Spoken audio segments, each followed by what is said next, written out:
Hello प्यारे बच्चों, हम 8th मैथमेटिक्स का चैप्टर 6 कर रहे हैं, स्क्वायर्स एंड स्क्वायर रूट्स। तो इसमें हम एक्सरसाइज 6.1 तक कर चुके हैं, वो हमने कंप्लीट की। उसके बाद हम आज अगला टॉपिक पढ़ेंगे, finding squares of A number. Finding square of A number, किसी नंबर का स्क्वायर ढूंढना। जैसे कि आपको पता है किसी भी नंबर का हम स्क्वायर कैसे ढूंढते हैं। जैसे हमने एक नंबर ले लिया 3, हमें 3 का स्क्वायर ढूंढना है, तो हम करेंगे 3 इंटू 3, तो 3 3 ज़ार 9, तो 3 का स्क्वायर 9 आ गया। ठीक है, तो इस हिसाब से स्क्वायर ढूंढना हमारे लिए आसान है।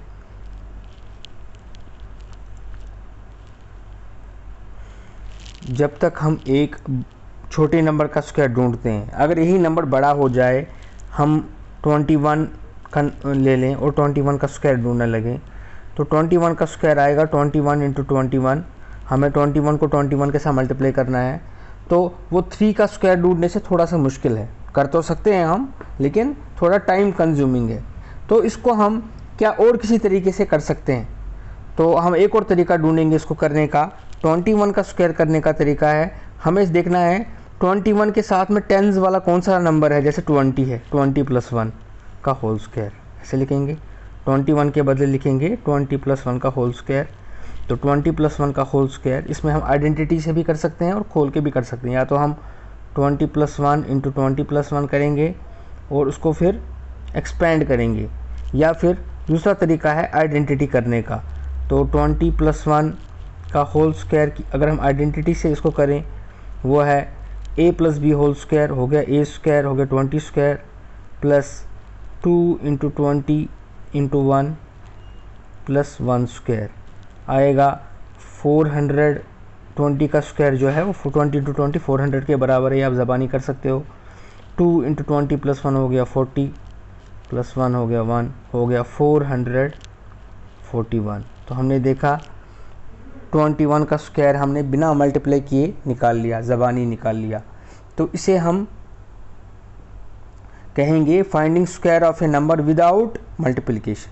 मल्टीप्लिकेशन करने के बगैर ही हमने किसी नंबर का स्क्वायर फाइंड कर लिया। अब हम यही पैटर्न यूज़ करके जो हमने square of A number find किया, इससे काफ़ी नंबर्स का स्क्वायर निकाल सकते हैं। अगर हमें अभी 39 का स्क्वायर निकालना है, तो हम इसको 40 - 1 का स्क्वायर निकाल सकते हैं। 40 - 1 का स्क्वायर तो कितना आएगा, ये आएगा 40 स्क्वायर -2 इंटू 40 इंटू 1 प्लस 1 का स्क्वायर। तो 40 का स्क्वायर वही हमारे पास आएगा 40 स्क्वायर 1600 -2 4 ज़ा 8 80 प्लस 1 हो गया। 1600 में से 80 निकालेंगे तो आंसर आएगा 1520। 1520 + 1 हो गया 1521, सॉरी 1521। तो हमारा 39 का स्क्वायर आ गया 1521। ठीक है, तो हमने ये मल्टीप्लाई नहीं किया, कोई इसमें ख़ास मल्टीप्लाई तो नहीं किया, ज़बानी किया। तो इस तरह से हम इन नंबर्स का स्क्वायर निकाल सकते हैं। अब हम जानेंगे स्क्वायर्स बाय पैटर्न। पैटर्न से हम स्क्वायर किसी किसी नंबर के निकाल सकते हैं। जैसे अगर मैंने 25 का स्क्वायर निकालना है, एक तरीका तो है कि 25 × 25 करूँ मैं। एक और तरीका है कि मैं 2 को मल्टीप्लाई करूँ, पहले ये नंबर देखना है क्या है, इसके बाद वाला नंबर क्या है, मल्टीप्लाई 3। ये मल्टीप्लाई करके इतने हंड्रेड्स प्लस करना है इसको 25। देखिए कैसे आएगा, 3 2 ज़ार 6, 6 हंड्रेड्स हो गया 600 प्लस 25 हो गया 625। अगर आप साइड में रफ में 25 × 25 करेंगे तो आप देखेंगे 5 5 = 25, ये वेरीफाई करने के लिए है। 5 2 = 10, I have 12, 2 5 = 10, 5। तो आप देखेंगे ऐड करके 625 ही आएगा। तो हमारा जो ये वाला तरीका है ये उनके लिए है कि जिनके लास्ट में 5 आए, जिन नंबर्स के लास्ट में 5 है उनके लिए, ठीक है। तो बाकी कुछ नंबर्स का भी देखते हैं इसी से। जैसे हम अगर इसी से 45 का देखेंगे स्क्वायर, तो हम देखेंगे 45 का स्क्वायर हम इस तरह से निकालेंगे, हो गया 4 × 5 हंड्रेड्स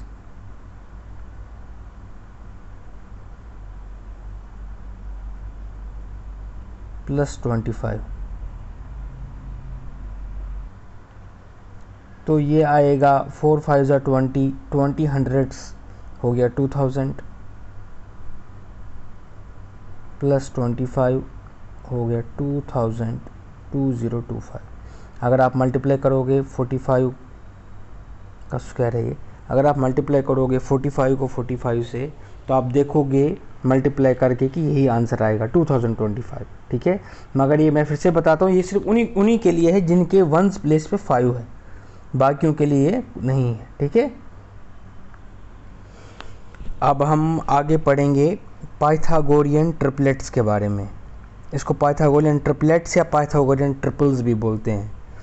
इसके लिए हमें एक राइट एंगल ट्रायंगल से समझने की ज़रूरत है। हम राइट एंगल ट्रायंगल बनाएंगे। आप मान लीजिए राइट एंगल ट्रायंगल है, और आप मानिए इसके साइड्स, 3 साइड्स हम एग्जांपल ले लेते हैं। एक है 3 सेंटीमीटर, एक है 4 सेंटीमीटर और एक है 5 सेंटीमीटर, ठीक है। तो हमेशा एक राइट एंगल ट्रायंगल जो है, इसकी एक प्रॉपर्टी है कि इसके जो सबसे बड़ी साइड होती है वो हाइपोटेन्यूज होती है, ये वाली साइड, ठीक है, सबसे बड़ी साइड है, ठीक है। मार्क देख लिया आपने।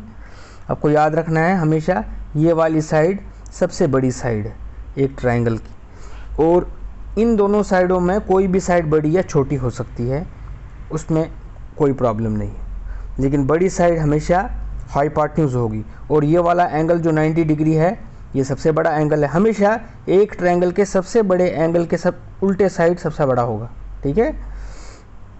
तो ये आपको याद रखना है।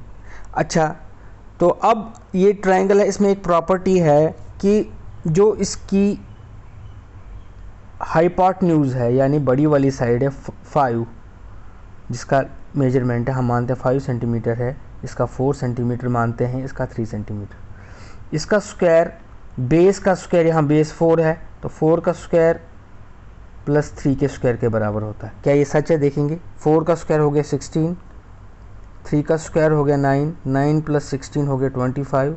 हाँ, 25 तो 5 के स्क्वायर के बराबर है, ठीक है।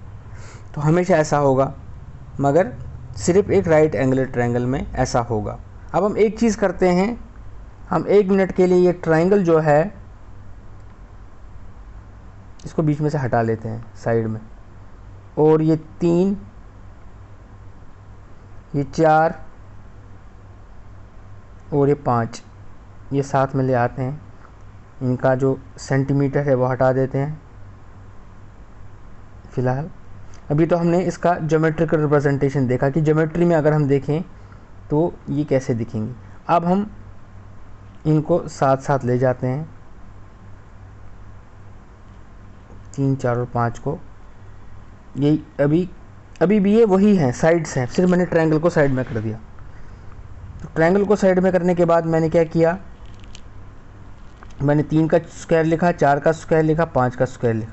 3 square plus 4 square is equal to 5 square, यानी हाइपोटेन्यूज का square is equal to perpendicular square plus base square. तो इन्हीं को कहेंगे पाइथागोरियन ट्रिपलेट्स। इन्हीं, ये ट्रायंगल के साइड ही हैं, लेकिन यहाँ हमें ट्रायंगल बनाने की ज़रूरत नहीं है, इसलिए मैंने ट्रायंगल को साइड में निकाला कि बिना ट्रायंगल के आपको अपने दिमाग में सोचना है कि एक ट्रायंगल है, इसके 3 साइड हैं। जो बड़ा वाला साइड है वह हाइपोटेन्यूज है, और छोटे 2 साइड परपेंडिकुलर और बेस हैं। परपेंडिकुलर कोई भी हो सकता है, बड़ा भी हो सकता है, छोटा भी हो सकता है, और बेस भी कोई हो सकता है, छोटे 2 में से, ठीक है। तो ये इनको कहेंगे हम पाइथागोरियन ट्रिपलेट्स। अब अगर कोई आपसे पूछे क्या 1, 2 और 3 पाइथागोरियन ट्रिपलेट्स हैं, तो आपने सबसे पहले छोटे 2 साइड लेने हैं, 1 स्क्वायर प्लस 2 स्क्वायर करना है।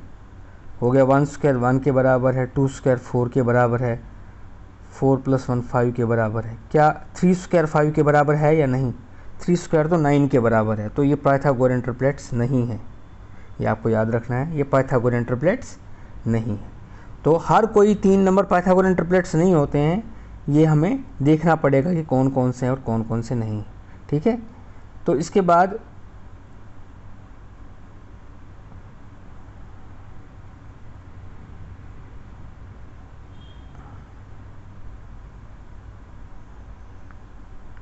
हमारे पास और नंबर लिखते हैं हम, जैसे हम लिखेंगे 6, 8, 10। हम देखेंगे ये पाइथागोरियन ट्रिपलेट्स हैं कि नहीं।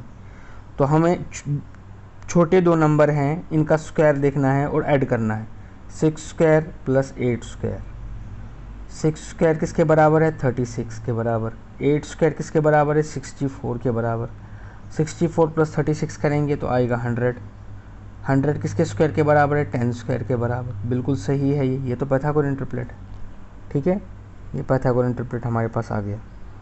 तो हमारे पास पाइथागोरियन ट्रिपलेट्स को समझने का तरीका हमारे पास आ गया। अब हमारे पास एक और फार्मूला है पाइथागोरियन ट्रिपलेट्स को निकालने का। अगर हमारे पास कोई भी एक नंबर दिया है पाइथागोरियन ट्रिपलेट्स के, हम बाकी 2 नंबर निकाल सकते हैं किसी एक नंबर से। ठीक है, उसके लिए हमारे पास फार्मूला है m स्क्वायर माइनस 1 2m और m स्क्वायर प्लस 1। ये आपको याद रखना है, m स्क्वायर माइनस 1 2m और m स्क्वायर प्लस 1। तो ये क्या है?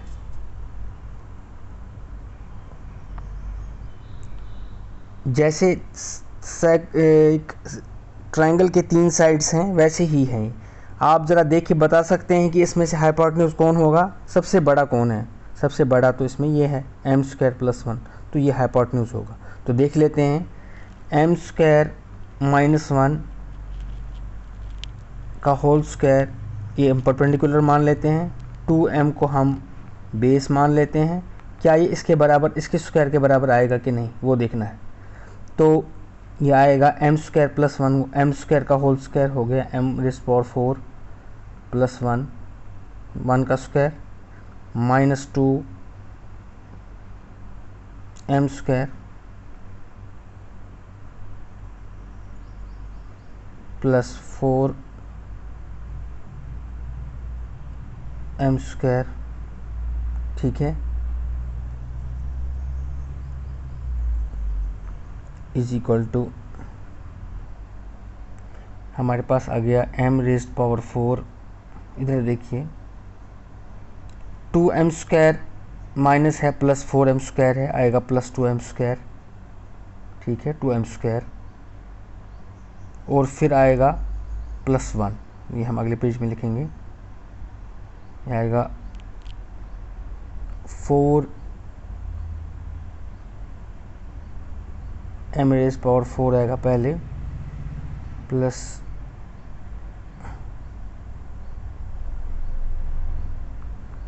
2m square plus 1।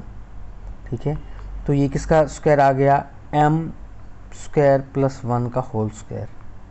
तो ये तो पाइथागोरियन ट्रिपलेट बन गया। ठीक है, तो हमें एक चीज़ पता चल गया कि अगर हमारे पास कोई भी 3 नंबर हैं या कोई एक नंबर है हमारे पास और वो इनमें से एक के बराबर है, m स्क्वायर माइनस 1 के बराबर, 2m के बराबर या m स्क्वायर प्लस 1 के बराबर, तो हम बाकी 2 निकाल सकते हैं। अब हमारे पास एक एग्जाम्पल है, बुक की ही एग्जाम्पल है, write a Pythagorean triplet whose smallest number is 8। एक पाइथागोरियन ट्रिपलेट बताइए जिसका सबसे छोटा नंबर 8 है। ठीक है, सबसे छोटा नंबर है 8। तो हमें देखना है सबसे छोटा नंबर अगर है तो सबसे पहले हमें m स्क्वायर प्लस 1 तो हम नहीं ले सकते क्योंकि वो सबसे बड़ा नंबर है। हमें m स्क्वायर माइनस 1 या 2m में से लेना है। अगर हम m स्क्वायर माइनस 1 लेंगे, m square minus 1 is equal to 8, तो m स्क्वायर आएगा 8 प्लस 1, क्योंकि माइनस यहाँ चला गया तो प्लस हो जाएगा, इज इक्वल टू 9। तो m किसके बराबर आएगा? 3 के बराबर। ठीक है, m आएगा 3 के बराबर। तो 2m किसके बराबर आएगा? क्योंकि एक है m स्क्वायर प्लस 1, एक है m 2m, दूसरा है m स्क्वायर माइनस 1, तीसरा। ठीक है, तो 2m आएगा, 2 3 6, ठीक है, एक 8 आ गया, एक 3 आ गया, एक 6 आ गया, एक 8 आ गया, सॉरी m की वैल्यू नहीं लेनी, हम m स्क्वायर प्लस 1 लें। एक 8 आ गया, एक 6 आ गया, दूसरा है अब m स्क्वायर प्लस 1 हो गया, 3 स्क्वायर 9, 9 प्लस 1 10। तो हमारे पास जो 3 नंबर हैं वो आ गए 6, 8 और 10। ठीक है, 6, 8 और 10।